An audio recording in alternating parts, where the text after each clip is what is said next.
उस रात जब इस बेटी का जन्म हुआ तो घर में किसी ने मिठाई नहीं बांटी, बल्कि उसे बोझ कहकर ठुकरा दिया। लेकिन किसी को जरा भी अंदाजा नहीं था कि कुछ साल बाद यही बेटी एक ऐसा फैसला लेने वाली है जो पूरे परिवार की किस्मत बदल देगा। जब बेटे मुश्किल वक्त में साथ छोड़ गए, तब इस बेटी ने जो किया उसे देखकर पूरा गांव रो पड़ा। आखिर इस बेटी ने ऐसा क्या किया कि जिन लोगों ने उसे बोझ कहा था, वही उसके सामने सिर झुकाने पर मजबूर हो गए। इस दिल छू लेने वाली कहानी का अंत आपको भावुक भी करेगा और आपकी सोच भी बदल देगा। तो कहानी को अंत तक जरूर देखिएगा। बरसात की एक ठंडी रात थी। आसमान में बिजली लगातार चमक रही थी और गांव की कच्ची गलियों में सन्नाटा पसरा हुआ था। तभी रामप्रसाद के छोटे से घर से एक नवजात बच्ची के रोने की आवाज गूंजी। घर के बाहर खड़े लोग यह सोचकर मुस्कुरा रहे थे कि शायद इस बार बेटा हुआ होगा। लेकिन जैसे ही दाई ने बाहर आकर कहा कि लक्ष्मी आई है, यानी बेटी हुई है, वहां खड़े कई चेहरों की मुस्कान गायब हो गई। रामप्रसाद ने गहरी सांस ली और बिना कुछ बोले जमीन की तरफ देखने लगे। उनकी माँ ने नाराज होकर कहा, पहले ही घर की हालत खराब है, ऊपर से एक और बोझ आ गया। यह शब्द उस मासूम बच्ची के कानों तक तो नहीं पहुँचे, लेकिन शायद किस्मत ने उसी पल तय कर लिया था कि एक दिन यही बच्ची उन सभी शब्दों का जवाब अपने कर्मों से देगी। उस बच्ची का नाम रखा गया आर्या। नाम तो बहुत सुंदर था, लेकिन घर में कोई उसे उस नाम से नहीं बुलाता था। कभी बोझ, कभी पराया धन, तो कभी बेकार खर्च कहकर उसे पुकारते थे। उसके दो बड़े भाई थे, दोनों की पढ़ाई अच्छे स्कूल में चल रही थी, जबकि आर्या के लिए यह कह दिया गया कि लड़कियों को पढ़ लिख कर कौन सा कलेक्टर बनना है, उन्हें तो रोटी ही बनानी है। वह छोटी सी उम्र में ही घर के सारे काम करने लगी। सुबह सूरज निकलने से पहले उठती, आंगन साफ करती, माँ के साथ पानी भरती, चूल्हा जलाती, जानवरों को चारा देती और फिर खेतों में मदद करने उसकी रोज की जिंदगी बन गई थी। हर सुबह जब उसके दोनों भाई स्कूल की यूनिफॉर्म पहनकर हंसते हुए निकलते, तब आर्या दरवाजे पर खड़ी होकर उन्हें दूर तक देखती रहती। उसकी आंखों में भी एक ही सपना था कि एक दिन वह भी किताबें लेकर स्कूल जाएगी। लेकिन यह सपना हर बार पिता के एक ही जवाब से टूट जाता।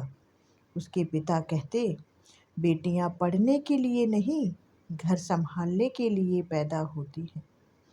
एक दिन उसने साहस करके अपने पिता से कहा, बाबा, मैं भी पढ़ना चाहती हूँ, मैं भी स्कूल जाऊंगी। तब रामप्रसाद ने गुस्से से उसकी ओर देखा और बोले, हमारे पास इतना पैसा नहीं है कि बेटियों पर खर्च करें।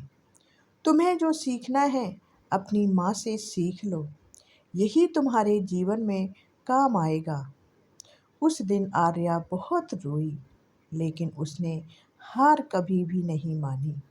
रात को जब पूरा परिवार सो जाता, तब वह अपने भाइयों की पुरानी किताबें चुपके से निकालती और मिट्टी के दिए की हल्की रोशनी में पढ़ने लगती। उसे कोई पढ़ाने वाला ही नहीं था, फिर भी वह हर शब्द समझने की कोशिश करती। कई बार कोई सवाल समझ नहीं आता तो अगले दिन गांव के स्कूल के बाहर खड़ी होकर बच्चों की आवाज़ सुनती और वहीं से सीखने की कोशिश करती रहती।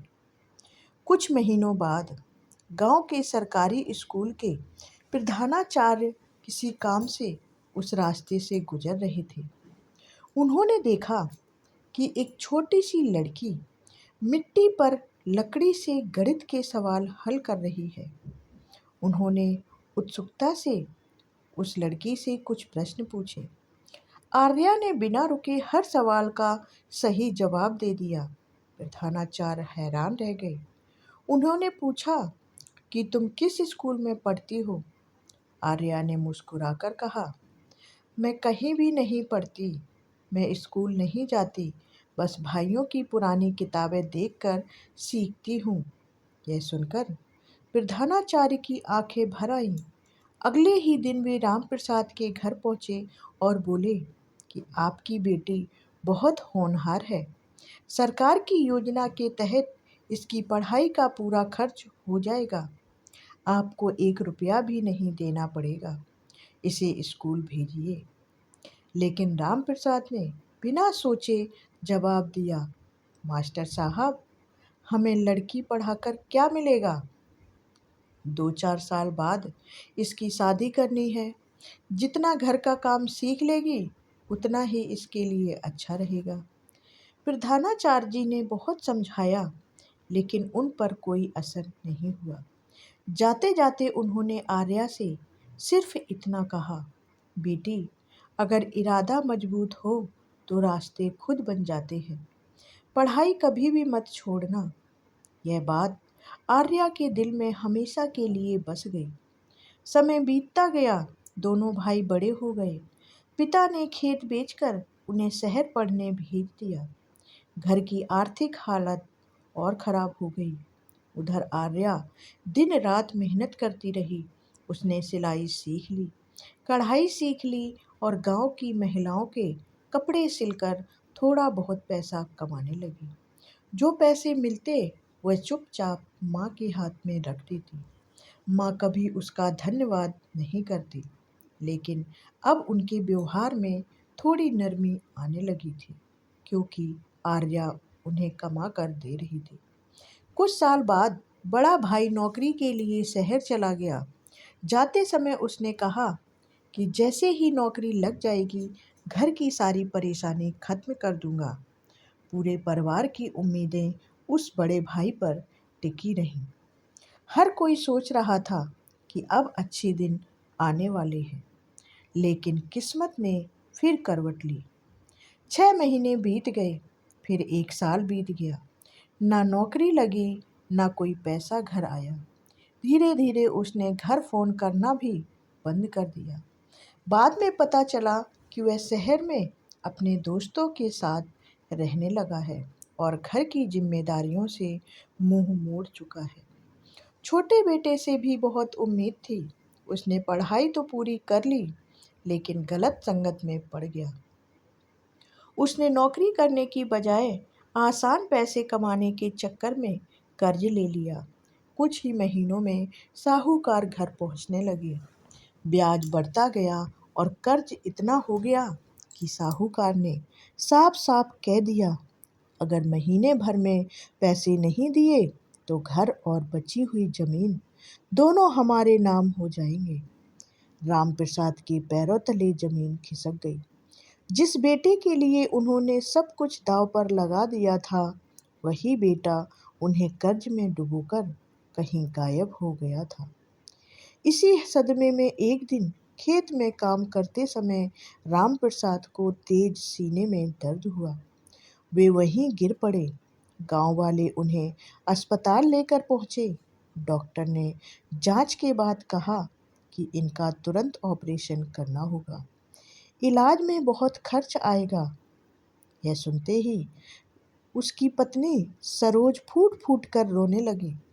घर में पहले से कर्ज था, जमीन गिरवी रखी हुई थी और अब इलाज के लिए लाखों रुपए चाहिए थे। दोनों बेटे कहीं दिखाई नहीं दे रहे थे। रिश्तेदारों ने भी मदद से हाथ खींच लिया था। हर तरफ अंधेरा ही अंधेरा था। अस्पताल के बाहर बैठी आर्या पहली बार इतनी असहाय महसूस कर रही थी, लेकिन अगले ही पल उसने अपने आंसू पोंछे, अपनी मुट्ठियां कस लीं और मन ही मन एक फैसला किया। उसने कहा कि जिस घर में मुझे हमेशा बोझ कहा गया, अब उसी घर को मैं टूटने नहीं दूंगी। चाहे इसके लिए मुझे अपनी हर खुशी, हर सपना और अपनी पूरी जिंदगी ही क्यों ना दांव पर लगानी पड़े। उस रात उसने ऐसा निर्णय लिया जो न सिर्फ उसके परिवार की किस्मत बदलने वाला था, बल्कि उन सभी लोगों की सोच भी बदलने वाला था जिन्होंने जन्म से लेकर आज तक उसे सिर्फ एक बोझ समझा था। अस्पताल की उस लंबी रात में आर्या ने एक पल के लिए भी अपनी आंखें बंद नहीं की। डॉक्टर की बात उसके कानों में बार बार गूंज रही थी। अगर समय पर ऑपरेशन नहीं हुआ तो मरीज को बचाना मुश्किल होगा। माँ सरोज रो रो कर बेहोश होने की हालत में थी। रिश्तेदार एक एक करके अस्पताल से निकल चुके थे। जो लोग कभी कहते थे कि हम परिवार हैं, वही लोग यह कहकर चले गए कि इतने पैसे का इंतजाम करना हमारे बस की बात नहीं है। उस समय अस्पताल के बरामदे में सिर्फ 3 लोग बचे थे। एक बीमार पिता, एक टूटी हुई माँ और वह बेटी जिसे इस घर में कभी अपना नहीं माना गया था। आर्या ने बिना समय गंवाए अपना छोटा सा सिलाई केंद्र बंद किया और सबसे पहले अपनी वर्षों की जमा की हुई बचत निकाल लाई। वह रकम बहुत कम थी, लेकिन उसके लिए वही उसकी पूरी दुनिया थी। फिर उसने अपने कानों की छोटी सी सोने की बालियां उतार दी, जो उसकी नानी ने बचपन में दी थी। माँ ने रोते हुए कहा, बेटी, यह मत बेचो, यही तो तेरे विवाह के काम आएगी। आर्या मुस्कुराई और बोली, माँ, अगर पिता ही नहीं रहेंगे तो इन गहने का मैं क्या करूँगी? मेरा सबसे बड़ा गहना मेरा परिवार है। उसकी बात सुनकर माँ पहली बार अपनी बेटी के सामने सिर झुकाकर रो पड़ी। लेकिन इतनी रकम भी ऑपरेशन के लिए पर्याप्त नहीं थी। अगले ही दिन आर्या गांव-गांव जाकर लोगों के कपड़े सिलने का काम मांगने लगी। सुबह 4 बजे उठती, देर रात तक सिलाई करती और फिर अस्पताल जाकर पिता की सेवा करती। कई बार थकान से उसके हाथ कांपने लगते, लेकिन उसने काम नहीं छोड़ा। गांव की कुछ महिलाओं ने उसकी मेहनत देखी तो वे भी उसके साथ जुड़ गईं। किसी ने कढ़ाई का काम दिलाया, किसी ने ऑर्डर दिलवाए। धीरे धीरे उसकी मेहनत रंग लाने लगी। इसी बीच स्कूल के वही पुराने प्रधानाचार्य मिल गए जिन्होंने बचपन में उसकी प्रतिभा पहचानी थी। उससे मिलने अस्पताल पहुंचे। उन्होंने पूरी बात सुनी और गांव के लोगों की बैठक बुलाई। उन्होंने कहा कि जिस बेटी को तुम सबने बोझ कहा, वही आज अपने पिता की जान बचाने के लिए अकेली लड़ रही है।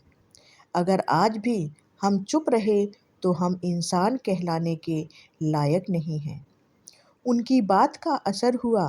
पूरे गांव ने मिलकर मदद शुरू कर दी। किसी ने 500 रुपए दिए, किसी ने 1000, किसी ने अनाज बेचा तो किसी ने अपनी बकरी तक बेच दी। कुछ ही दिनों में ऑपरेशन के लिए जरूरी रकम इकट्ठी हो गई। ऑपरेशन सफल रहा। डॉक्टर बाहर आए और बोले कि अब खतरा टल गया है, मरीज धीरे धीरे ठीक हो जाएगा।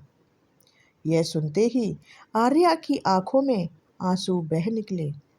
कई दिनों बाद उसने राहत की सांस ली थी, लेकिन उसकी असली परीक्षा अभी बाकी थी।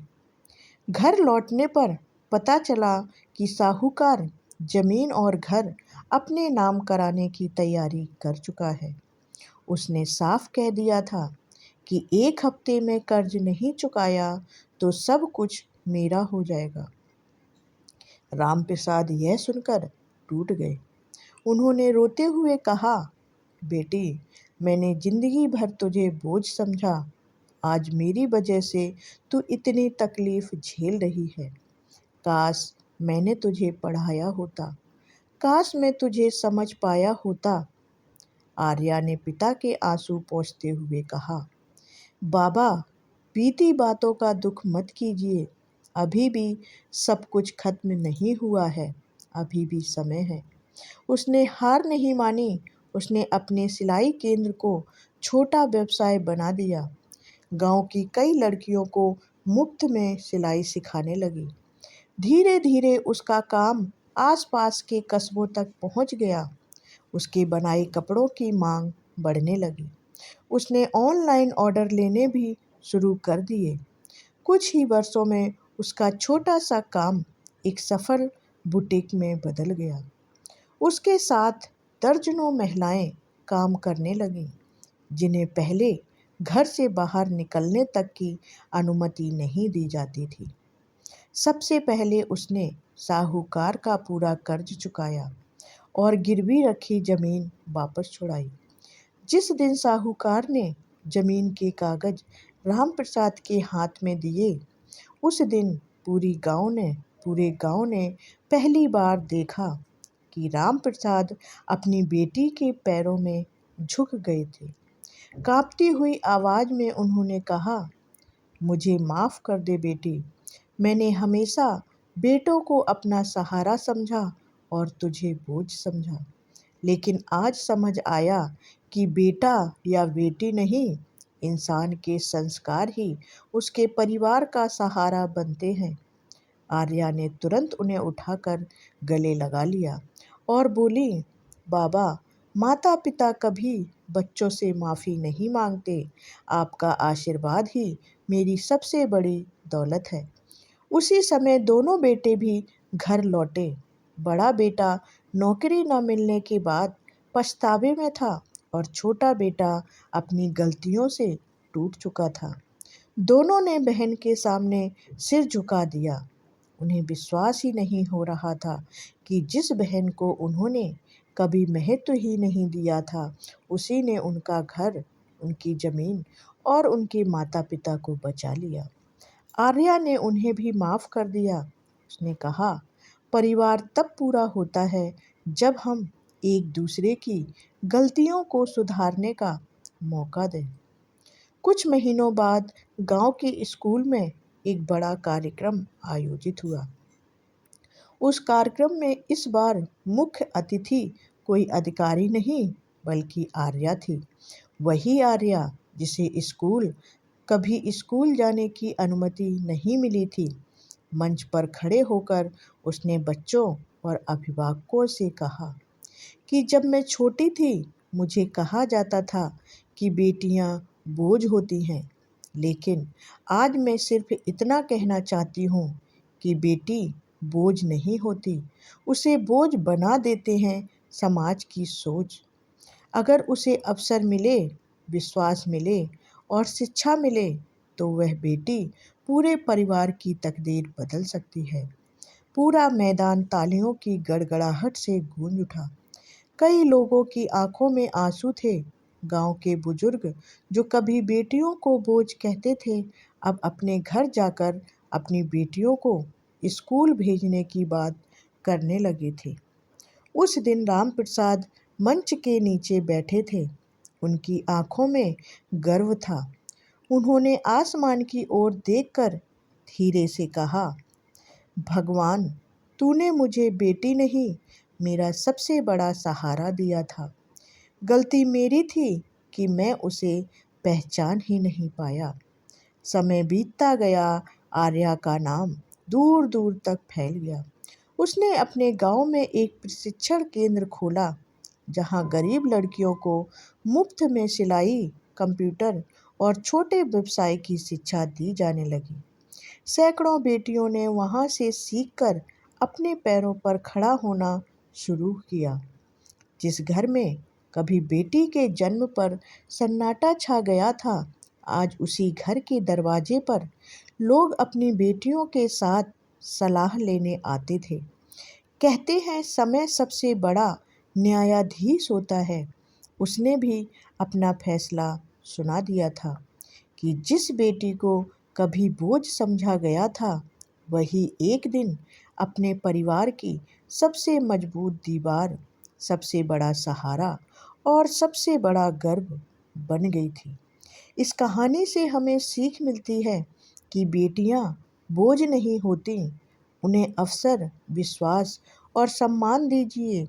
वे सिर्फ एक परिवार ही नहीं, पूरी पीढ़ी की किस्मत बदलने की ताकत रखती हैं।